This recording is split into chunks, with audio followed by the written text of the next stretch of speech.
बिस्मिल्लाहिर्रहमानिर्रहीम। अस्सलाम वालेकुम। यूट्यूब चैनल पर तारिक मतीन आपको खुशामदीद कहता है। सबसे पहले आपसे दरख्वास्त कि अगर आप चाहें तो चैनल को सब्सक्राइब करें ताकि वो चीज़ें जो मैं चाहता हूं आप तक पहुंचें वो आप तक पहुंच सकें।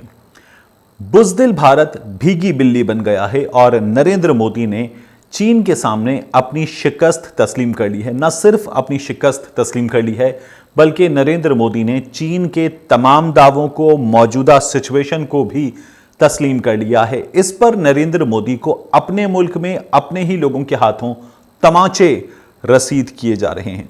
इस वीडियो में इस तमाम डेवलपमेंट की भी हम बात करेंगे। वीडियो के इख्तिताम की जानिब मैं आपको बताऊंगा कि पाकिस्तान के लिए इस तमाम सूरत हाल में बहुत बड़ी खबर है। चीन के जो जज्बात हैं और चीन की जो तैयारियां हैं उनके हवाले से, पाकिस्तान और कश्मीर के हवाले से बहुत अहम खबर सामने आ रही है।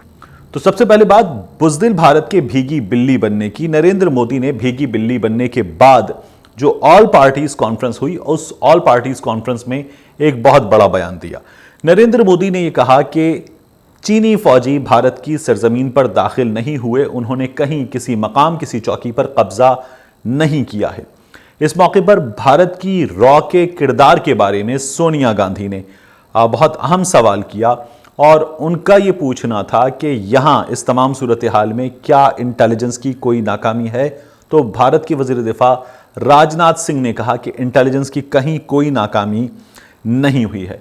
ऑनलाइन शिरकत की थी इस कॉन्फ्रेंस में और साथ ही कोई 20 के करीब बड़े रहनुमा जो हैं वो तमाम जमातों से इसमें मौजूद थे। एलामिया जब इसका जारी किया गया तो इस एलामिया में कहा गया कि भारत अमन चाहता है लेकिन अपनी खुद मुख्तारी पर कोई समझौता नहीं करेगा।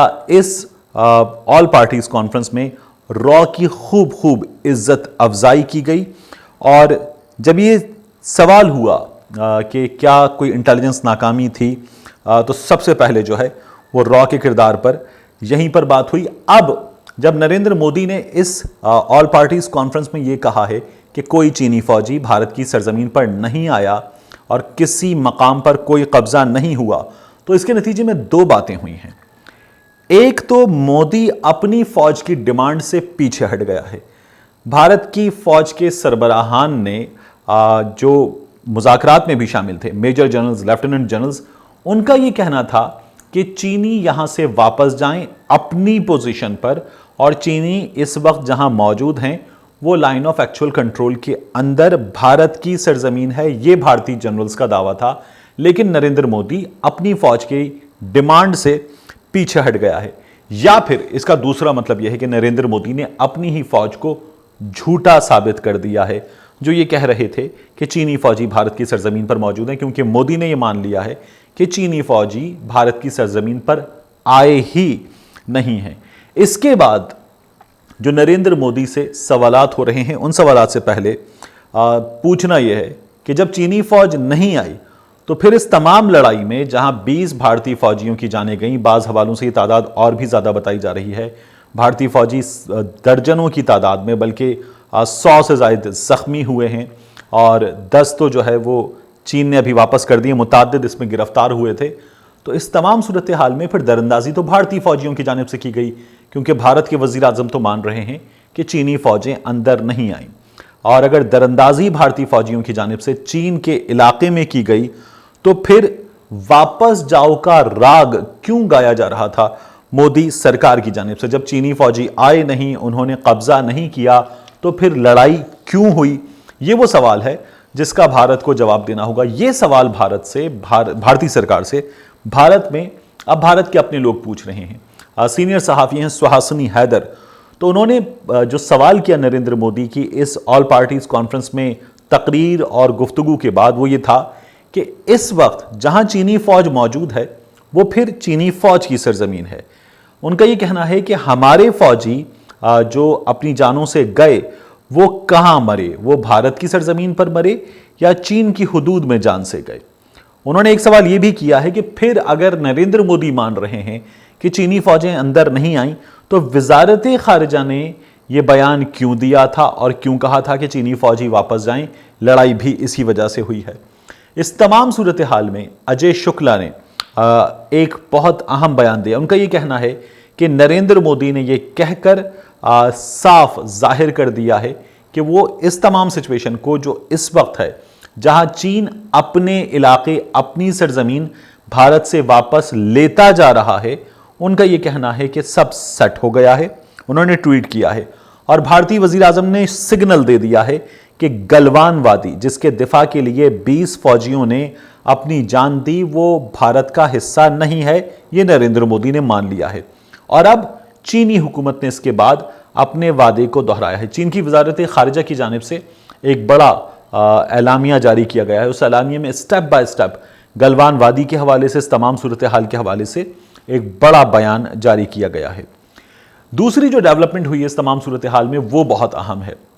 10 भारतीय फौजी चीन की जानिब से रिहा कर दिए गए हैं। ये 10 भारतीय फौजी जो हैं वो हैं कि जिनके लिए भारत सरकार ने कभी माना ही नहीं था कि चीन की कस्टडी में ये थे। और गुज़श्ता रोज़ भारत का तमाम मीडिया ये ब्रेकिंग चलाता रहा कि 10 भारतीय फौजी जो हैं उन्हें रिहा किया गया है। ये भारतीय फौज की कामयाबी है।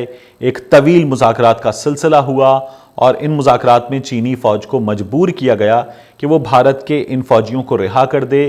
उससे पहले चीनी फौजियों से ये कहा गया कि भारत के इन फौजियों को कोई नुकसान नहीं पहुंचना चाहिए, इनका ख्याल रखा जाए। ये POWs हैं, प्रिजनर्स ऑफ वॉर्स हैं, इनके हुकूक हैं और वो हुकूक इनको दिए जाएं।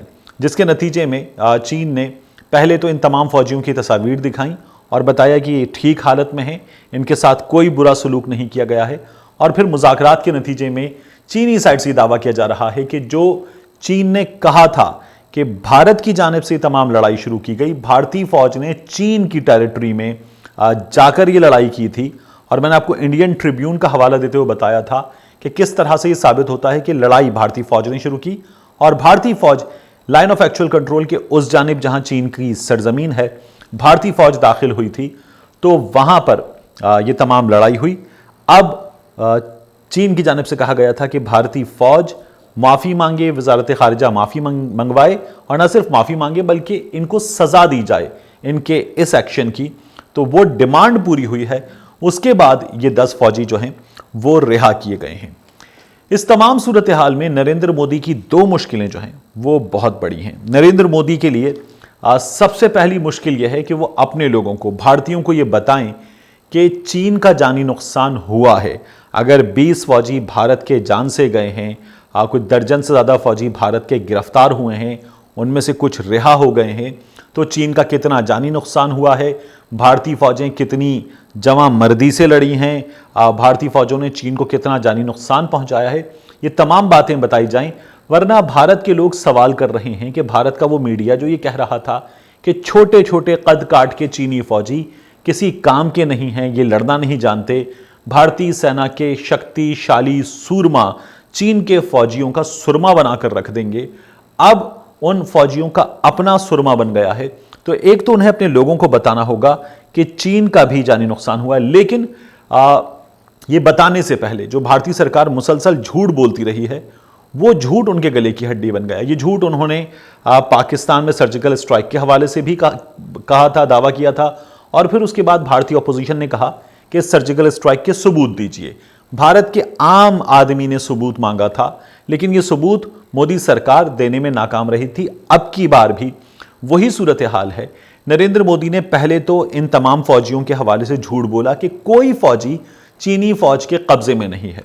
दूसरा, जो अपने फौजियों की हलाकत है उसका तो तमाम नंबर मीडिया ने भी दे दिया है और उनकी डेड बॉडीज उनके इलाकों में पहुंचाई गई हैं, तो वो सबूत मौजूद है। लेकिन चीन का जानी नुकसान अगर हुआ है तो कितना हुआ है, ये बताना मोदी सरकार के लिए बहुत मुश्किल है, क्योंकि चीनी फौजियों ने अपने जानी नुकसान की कोई तफसील जारी नहीं की।